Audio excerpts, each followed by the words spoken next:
ध्यानाभ्यास के लिए कृपया अपने नेत्रों को बंद कर लीजिए। सारा दुख इंद्रिय ज्ञान से है और सारा सुख इंद्रिय ज्ञान के निरोध से है। इतना ही मोक्ष मार्ग का स्वरूप है। इंद्रिय ज्ञान के निरोध से जीव को सुख का अनुभव होता है और सुख का अनुभव करना ही सुखी होना है। कर्तव्य इतना ही है कि हम इंद्रिय ज्ञान का निरोध करें, नेत्रों को बंद करें और बंद रखें। नेत्रों को बंद करने के लिए हमको पलकें प्राप्त हैं और उन पलकों को बंद करने से और जब बाहर कुछ देखने जानने की इच्छा नहीं है तो अन्य इंद्रियां भी व्यापार करना बंद कर देती हैं। फिर आप मन से कुछ विचार नहीं करते, मस्तिष्क से कुछ स्मरण नहीं करते। इतना करने से आप इंद्रिय जयी होते हैं, वीतराग होते हैं और वीतरागता ही निराकुलता है। उससे आपको सुख का अनुभव स्वतः होता है। वह सुख आप में ही होता है। आपका अपना विस्तार है, अपना शरीर है। शरीर दो हैं, एक इंद्रिय ज्ञान का विषय है और एक स्वानुभव का विषय है। दोनों का क्षेत्र एक ही है। जब नेत्रों को बंद कर लेते हैं तो इंद्रिय ज्ञान का जो विषय मूर्त शरीर है वह ज्ञात नहीं होता है। अपना अमूर्त शरीर ही सुख दुख के परिणाम रूप से हमको अनुभव में आता है और वह अनुभव ही मोक्ष का मार्ग है। तो इंद्रिय ज्ञान का निरोध करना है तो वह मूर्त शरीर का ज्ञान नहीं है, और जब मूर्त शरीर का ज्ञान नहीं है, बाह्य पदार्थ जो मूर्त है उनका भी ज्ञान नहीं है, तो हमको अपने अमूर्त शरीर के सुख का अनुभव होता है और वह अपने अमूर्त शरीर में ही होता है। तो ये कहा जाता है कि हम अपने अमूर्त शरीर से जुड़े हैं, अपने अमूर्त शरीर का ध्यान कर रहे हैं। वास्तव में तो हम निराकुलता को भोग रहे हैं, सुख को भोग रहे हैं और वह सुख अपने ही शरीर में होता है जो इंद्रिय गोचर नहीं है। सुख स्वभाव से सुख दुख रूप से अनुभव में आता है। जितना भी ज्ञान संसार अवस्था में होता है उसको इंद्रिय ज्ञान संज्ञा है। तो हमने सकल ज्ञान का ही निरोध करना है। ज्ञान का अंश भी बुरा है,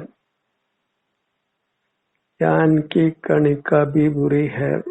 सकल ज्ञान का निरोध करने से ही हमको हमारा सुख अनुभव में आता है। तो ज्ञान का विषय मूर्त पदार्थ है जिनमें किंचित भी सुख नहीं है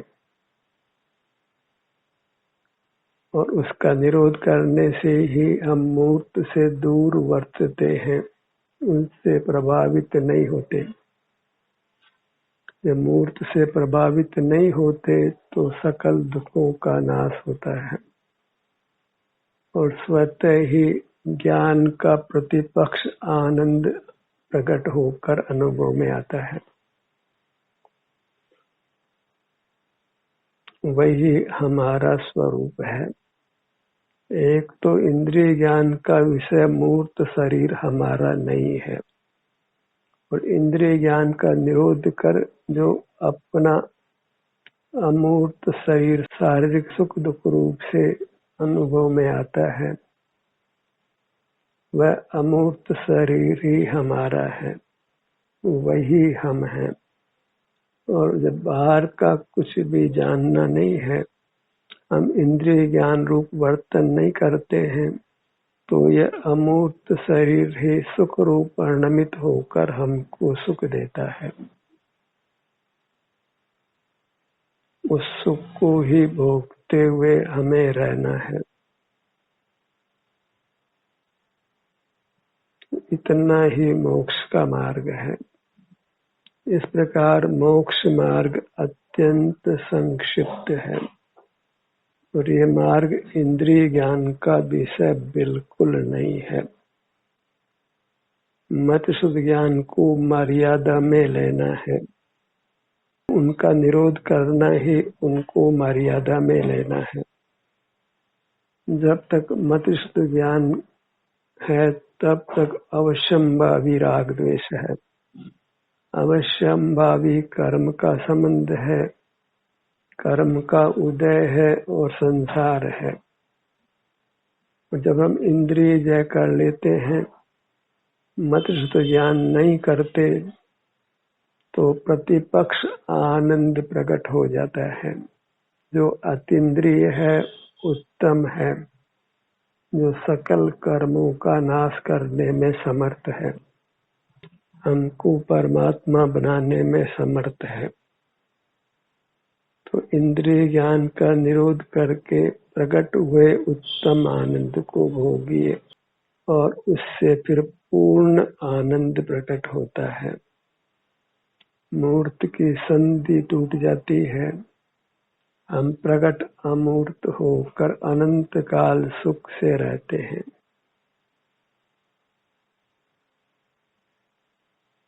धर्म को बहिर्मुख रहकर फैलाना नहीं है, और अंतर्मुखता का कोई विस्तार नहीं होता है, क्योंकि बहिर्मुखता मेटने पर केवल सुख का अनुभव होता है, जो निर्वचनीय है, जिसको कहना लिखना समझना संभव नहीं है।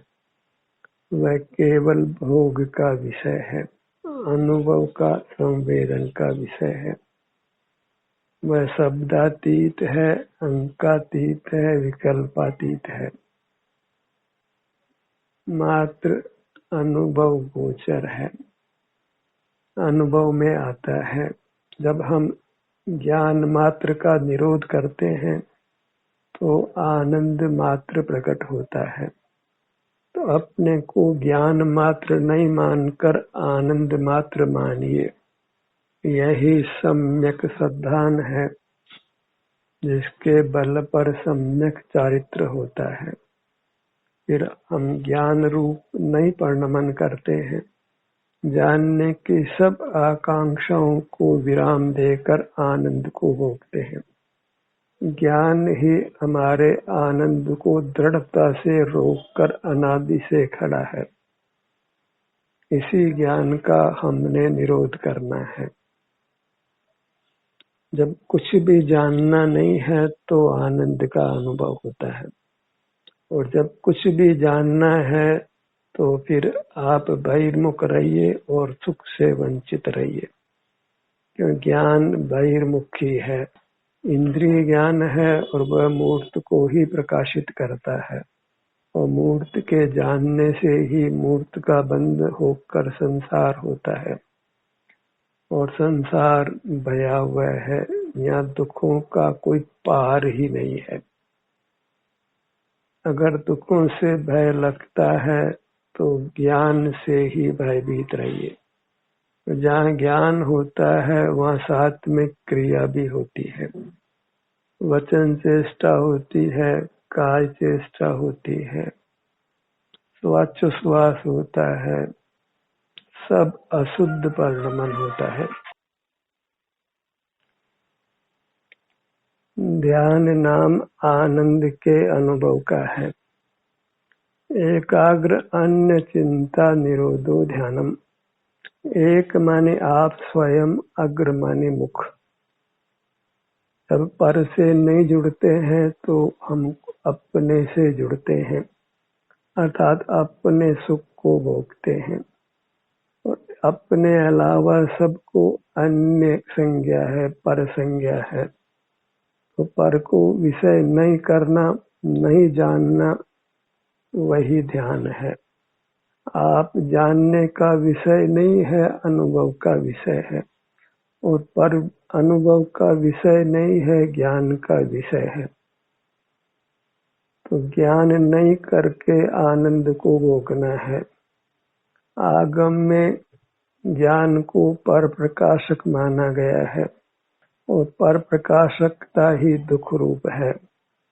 उससे ही जीव में राग द्वेष का परिणाम होता है और पर प्रकाशन में भी केवल मूर्त का ही प्रकाशन होता है। इस प्रकार सकल ज्ञान नियम से इंद्रिय ज्ञान रूप ही होता है। तो संसार का हेतु एक ज्ञान जानिए। ज्ञान में ज्ञान का निरोध हो तो फिर जीव ज्ञान को छोड़ता है, तो स्वतः ही फिर उसको अपने आनंद का भोग होता है। स्वसंवेदन मोक्ष का मार्ग है। इसको ही स्थूल रूप से आत्मज्ञान कह देते हैं, पर वह सही संज्ञा नहीं है, क्योंकि आत्मा ज्ञान का विषय नहीं है। आत्मा संवेद्य है, संवेदन का विषय है और वह संवेदन प्रत्यक्ष है, जबकि ज्ञान परोक्ष है। ज्ञान पराधीन है इसलिए हे है और संवेदन प्रत्यक्ष है इसलिए उपादेय है। सारे जगत में ही मोहांधता होने से ज्ञान को अच्छा जाना जाता है और वह ज्ञान बाह्य सामग्रियों को ही जुटाने में लगा है, क्योंकि ज्ञान का विषय बाह्य पदार्थ है। जहाँ ज्ञान है वहाँ मोह है। ज्ञान और लक्ष्मी का जोड़ा है। ज्ञान लक्ष्मी का उद्गल का ग्राहक है और अनुभव सुख रूप है। उसका संबंध अपने अमूर्त काया से है, क्योंकि वह सुख कर्म का संबंध मिटने से, बहिर्मुखता मिटने से अपने अमूर्त शरीर में प्रकट होता है। अमूर्त शरीर ही सुख रूप परिणमन करता है। सुख रूप अवस्था होती है जिसको जीव स्वयं ही भोगता है। सुख भोगने रूप ही होता है, अनुभूति रूप होता है। सब जीव सुख स्वभावी है। मोह से ही उनको ज्ञान स्वभावी मान लिया जाता है। ये मोहांधता है। तो ज्ञान तो प्रकट ही इंद्रिय ज्ञान है, परोक्ष है, निंद्य है, संसार का हेतु है। सारा ही जगत अनादि से ज्ञान करता हुआ ही संसार में रुल रहा है। उसके अमूर्त शरीर में आराम होने पर भी वह उसको पहचानता नहीं है, भोगता नहीं है। आराम की दशा में बहिर्मुख रहता है, मूर्त पदार्थों से सुख पाने का प्रयत्न करता है। आराम की दशा को सुख रूप से पहचानता नहीं होने से विषय सुख की आकांक्षा करता हुआ आराम की दशा को खो देता है और शरीर में वेदना उत्पन्न होती है और उस वेदना का प्रतिकार फिर भिन्न साधनों से करना चाहता है। इस प्रकार चारों ओर पराश्रय है, पराधीनता है और दुख है। इस प्रकार संसारी प्राणियों के दुख की कथा अपार है। कोई एकाध जीव ही ज्ञान से विरक्त होते हैं। कुछ जानने की इच्छा नहीं करते हैं। इच्छा का नहीं होना ही सुख है। सबसे बड़ा दुख ज्ञान इच्छा का है।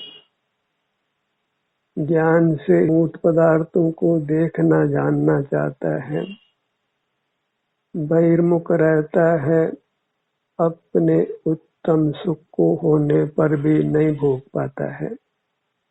शरीर में आराम की स्थिति जो कि अतीन्द्रिय है, बिना इंद्रियों के प्रत्यक्ष वेदन में आती है, उसकी घोर उपेक्षा करता है और विषय सुख की ही घोर आकांक्षा कर उसको भोगता हुआ अपने शरीर में आराम की दशा को खो देता है और वेदना उत्पन्न करता है। और वेदना का प्रतिकार भी बाह्य पदार्थों से करना चाहता है। इस प्रकार वह बहिर्मुख पराश्रय में ही रहता है। सुख दुख में समता धारण नहीं करता है। सुख तो चाहता है शरीर में, लेकिन शरीर में वेदना को हटाना चाहता है, वह भी बाह्य साधनों से। वेदना को हटाने की इच्छा तो योग्य ही है, पर उसके हटाने का तरीका उसका अनुभव करना मात्र है। पराधीनता से वेदना से मुक्त नहीं हुआ जा सकता है, क्योंकि पराधीन सपने सुख नहीं। दवा से, सर्जरी से इलाज करने में कितने जीव असमय में मरते हुए देखे जाते हैं, और वह पराश्रय है, परिग्रह है, पाप है। वेदना इंद्रिय ज्ञान के कारण उत्पन्न हुई है, तो इंद्रिय ज्ञान को मेट कर ही हम वेदना को मेट सकते हैं। ध्यानाभ्यास करने पर भी, अंतर यात्रा करने पर भी जीव को सहज ज्ञान की रुचि समाप्त नहीं होती है, क्योंकि अनादि से उसने ज्ञान को अच्छा जाना है। उपदेश भी ऐसा ही मिलता है कि तुम ज्ञान स्वभावी हो, ज्ञान ही हितकारी है, वही सुख का कारण है। इसी विपरीत देशना के चलते वह स्वतंत्रता से बहिर्मुख रहता है, परोक्ष ज्ञान से ही सुख पाना चाहता है और पराधीन ज्ञान से सुख होना कदापि संभव नहीं है। पराधीनता से अनिष्ट की ही उत्पत्ति होती है, नाना प्रकार के दुखों का ही भोग होता है।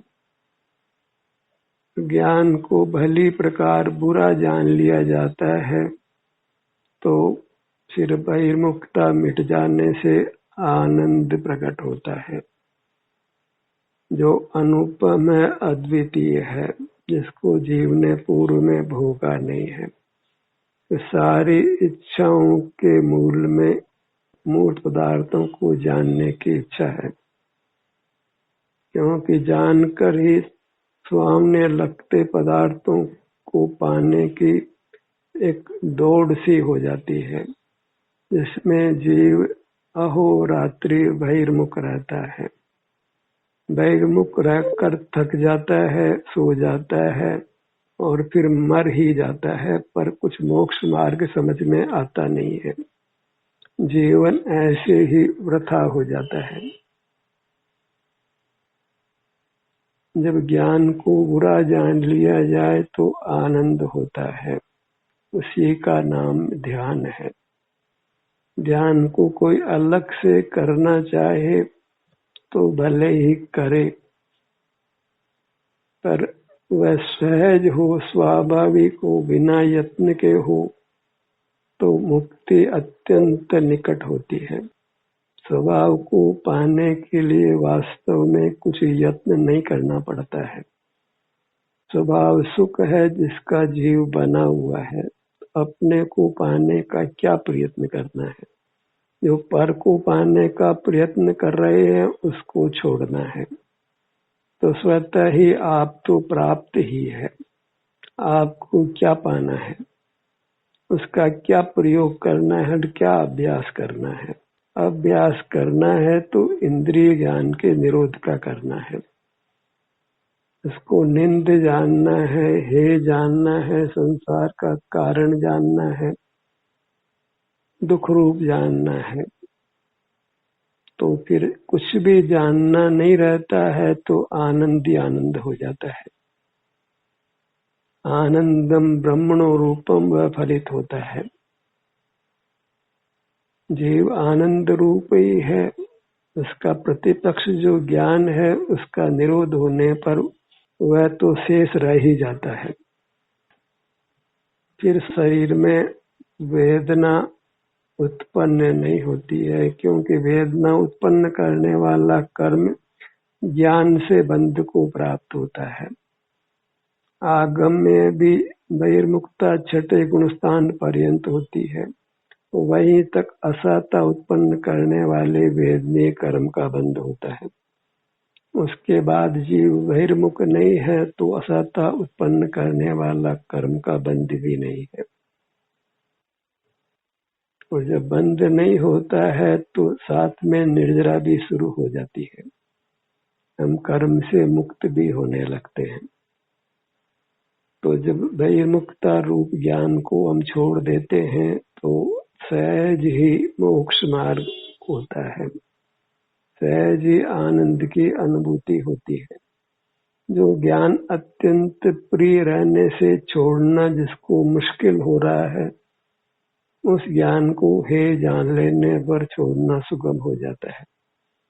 सब कोई कहता है कि इंद्रिय ज्ञान इंद्रिय सुख बुरा है, कहने को ही कहता है, तो चूंकि ज्ञान को अपना स्वभाव मान लेता है तो फिर इंद्रिय ज्ञान को अनंत काल भी नहीं छोड़ सकता है, क्यों इंद्रिय ज्ञान से अतिरिक्त कोई ज्ञान होता ही नहीं है। मूर्त पदार्थ ही ज्ञान का विषय बनते हैं और वह ज्ञान इंद्रिय ज्ञान है। अतीन्द्रिय ज्ञान का अंश भी हमको प्रकट नहीं है, क्योंकि वह जीव का स्वरूप ही नहीं है।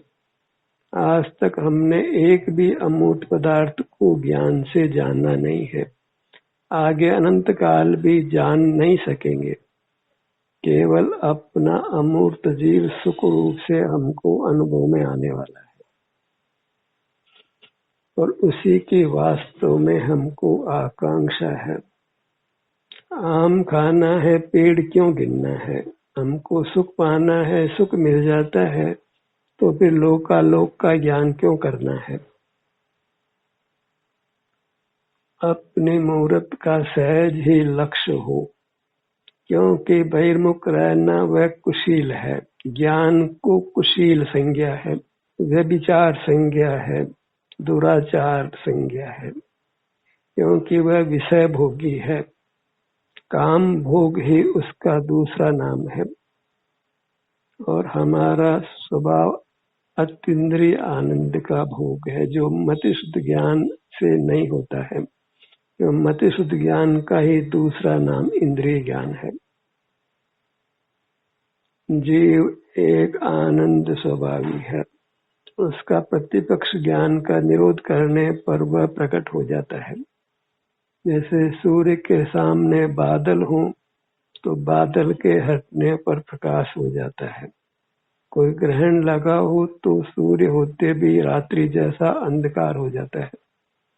तो हमारे तो इंद्रिय ज्ञान का ग्रहण लगा हुआ है, जिससे सुख रूपी प्रकाश प्रकट नहीं है।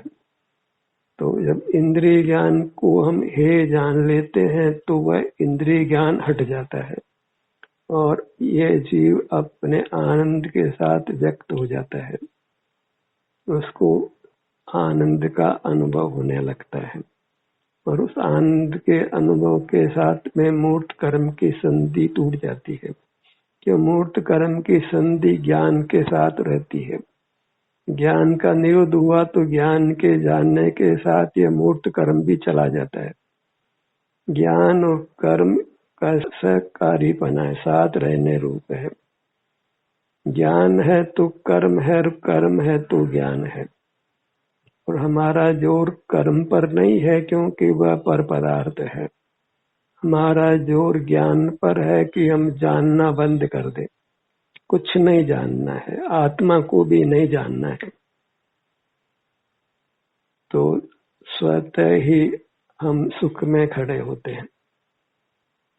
आत्मा जानने की इच्छा भी अत्यंत खतरनाक है, क्योंकि आत्मा अमूर्त होने से जानने में अनंत काल भी आने वाला नहीं है।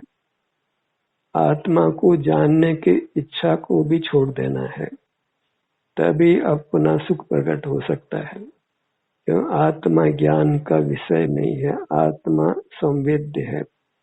वेदन में आता है, सुख स्वभाव होने से वह सुख दुख रूप से ही अनुभव में आता है। दुख तो इसलिए कि कर्म का संबंध है, और ज्ञान को पूरा जानने पर कर्म चला जाता है, तो फिर स्वतः ही सुख का ही अनुभव अनंत काल होता है।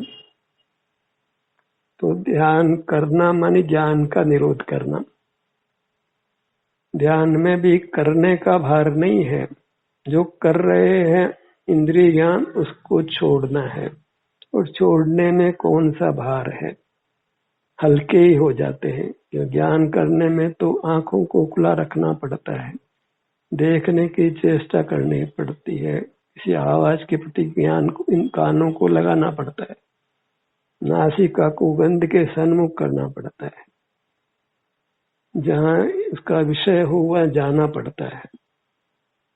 और इंद्रियां कमजोर हो तो जानने के लिए बहुत ताकत भी लगाना पड़ती है, पर सुख के लिए कुछ भी नहीं करना है।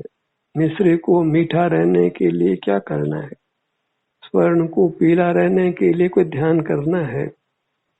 तो जीव को सुख के लिए क्या कोई ध्यान करना है?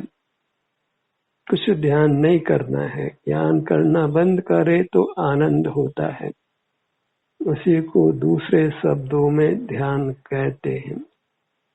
अन्यथा करना सब मरना है, कुछ नहीं करना है तो आनंद का भोगना है। सब करने के भार से अपने को मुक्त करिए। वो करने में ज्ञान और क्रिया दो ही हैं, दोनों को छोड़िए, आनंद को भोगिए। ध्यान का सत्र यही समाप्त होता है। आपकी सहभागिता के लिए धन्यवाद।